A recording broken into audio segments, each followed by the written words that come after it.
y'all, welcome back to the channel. My name is Blair. Welcome if you are new and welcome back if you're returning.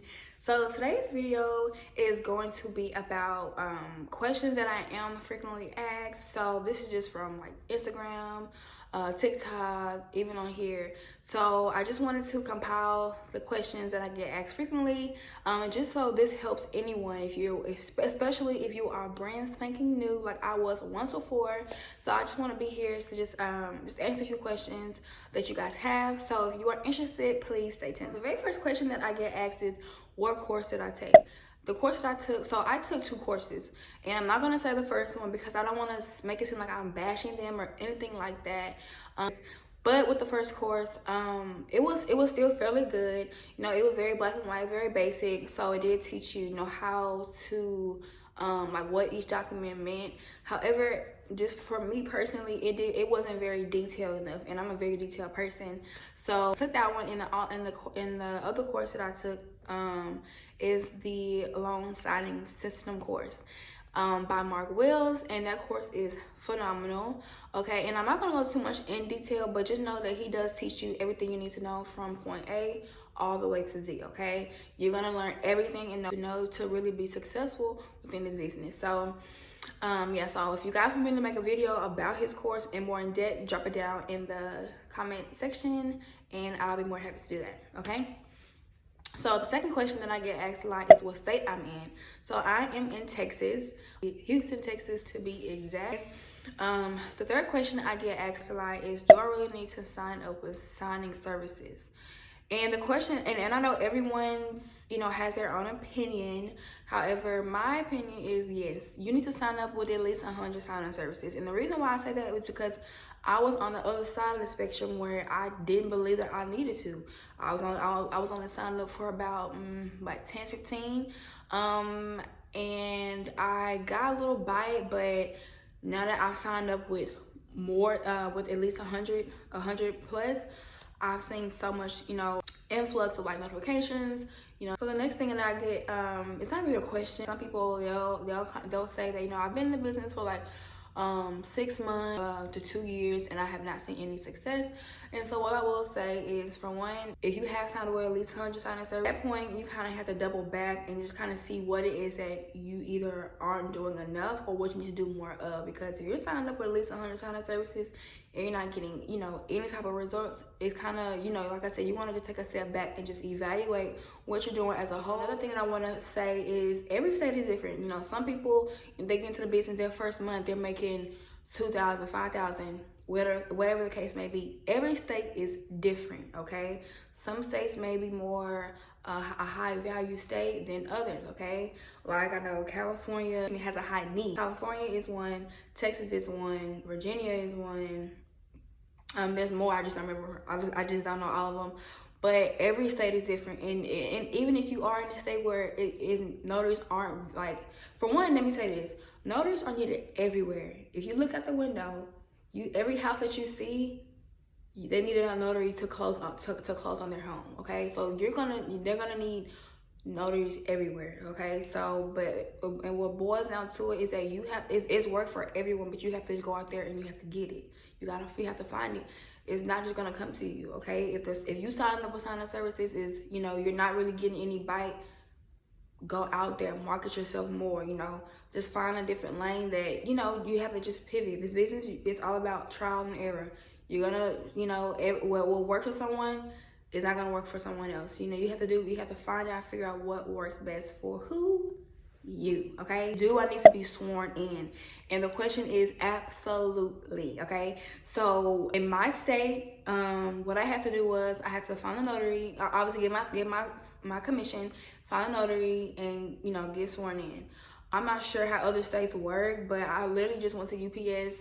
They have notaries there. They swore me in. It really took like less than 2 minutes, and then that was it. Okay, so in order for you, honestly, to even be able to use your stamp, and for your certificate to be legit, you need to make sure you get sworn in. However that process looks within your state, research and look it up. Ask somebody, what's the process to get sworn in for your particular state. Again, I'm here in Texas, and all I did was go to UPS, they stamped it, and that was it. Okay, get asked is, how do I actually become a loan signing agent?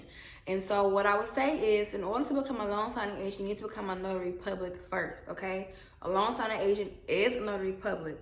A loan signing agent is just a notary public that specializes in mortgage documents. Okay, so what you need to do is go to the NNA, select your state, select what package that you want, whether that's the basic standard or the professional one. Take your exam, and wait for your all your items, like such as your stamp, journal, certificate, background check. Make sure all that is clear, and then you can start on your journey. Obviously, it is more than that, but that's just like the gist of how to get your notary commission, how you can start becoming a loan signing agent. Another question that I get asked a lot is, do I need a home office? I operate out of my home, and I'm gonna show you guys like my setup. Okay, guys, so this is just my office setup. This is literally what it is. Nothing fancy at all.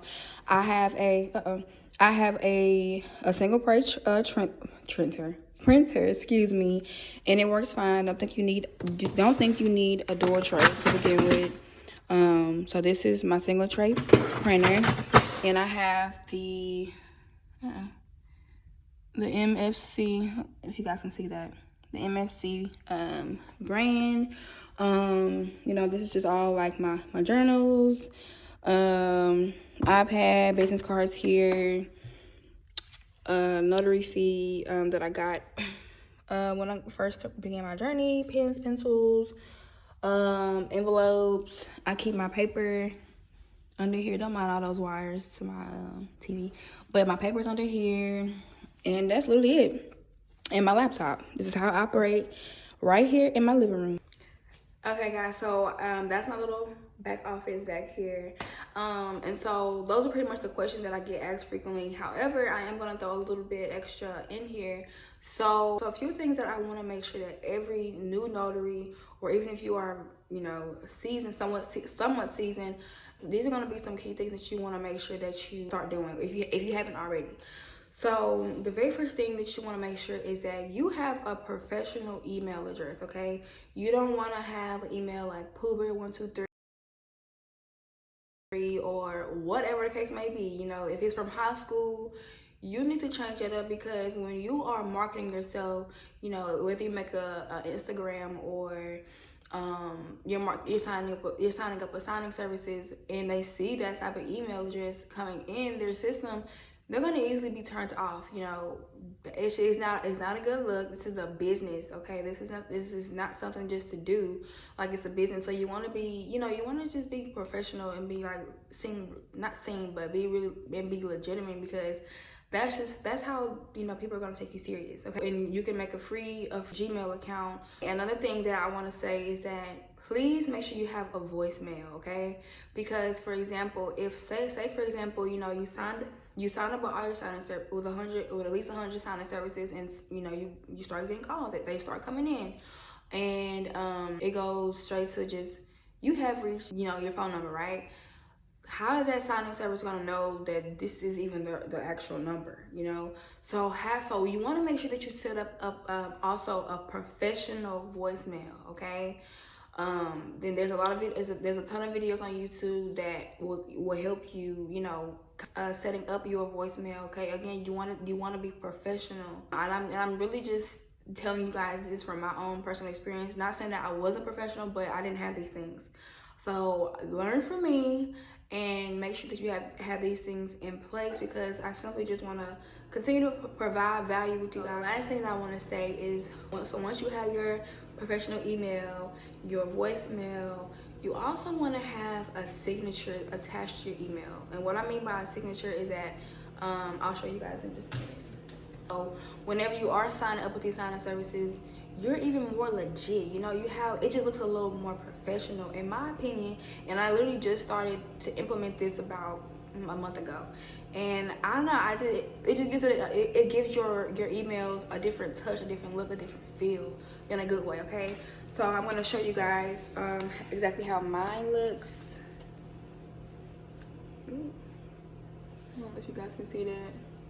But I have my name, my number, yeah, my name, number, this, my company name, email address, and then I have like hyperlinked. You guys can't really see it, but I have hyperlinked my my Instagram. So if you're not following me on Instagram, I'm gonna leave my Instagram right up here. Make sure you go ahead and follow me. And so I literally made this for free on Canva. Canva is gonna be your best friend. Literally, I make everything from my thumbnails to my signature, you know, Instagram posts, TikTok posts, like everything. It should be on Canva. So Canva should be your best friend. So yeah, so make sure you have a professional signature, okay? And I also have attached like a professional picture of me, just so they can put a name to a face, okay?